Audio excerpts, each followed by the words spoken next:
Tu commences maintenant la série numéro 2 des ateliers. Et là, c'est l'atelier 2A1. On va apprendre à contrôler un interrupteur. La méthode est toujours la même pour tous les interrupteurs, hein, ça ne change pas. Donc ici, c'est un petit bouton poussoir. Lorsque j'appuie dessus, c'est là où je commande ce que je veux alimenter. Et lorsque je relâche, il s'éteint tout seul.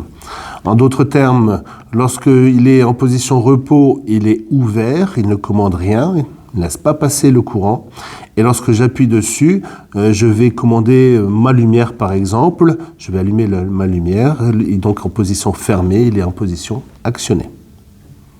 Et lorsque je relâche, il revient tout seul.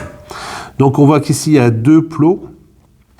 Celle-ci est notée 1 et celle-ci 1A. Et si on regarde bien, c'est noté sur les plastiques. Hein. Les constructeurs nous font toujours des tout petits numéros.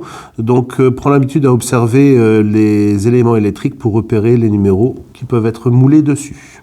Deux contrôles à effectuer sur nos interrupteurs. La première, c'est que lorsque je lui demande rien, lorsqu'il est en position ouverte, que j'ai bien une résistance infinie entre les deux contacts.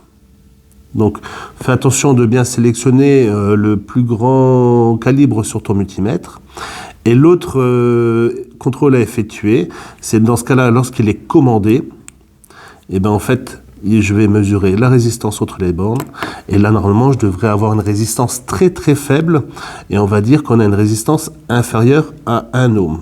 Donc voilà, je me mets entre les deux. Bien sûr, je prends le plus petit calibre que j'ai sur mon multimètre. Et donc, je me mets entre les deux bornes. Je n'oublie pas de retirer la résistance interne de mon multimètre.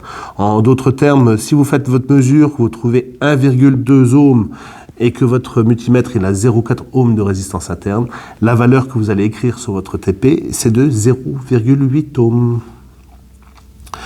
Donc là, cet interrupteur est en bon état. Il respecte bien les deux conditions sur notre multimètre. En position ouverte, non actionnée, j'ai une résistance qui est infinie.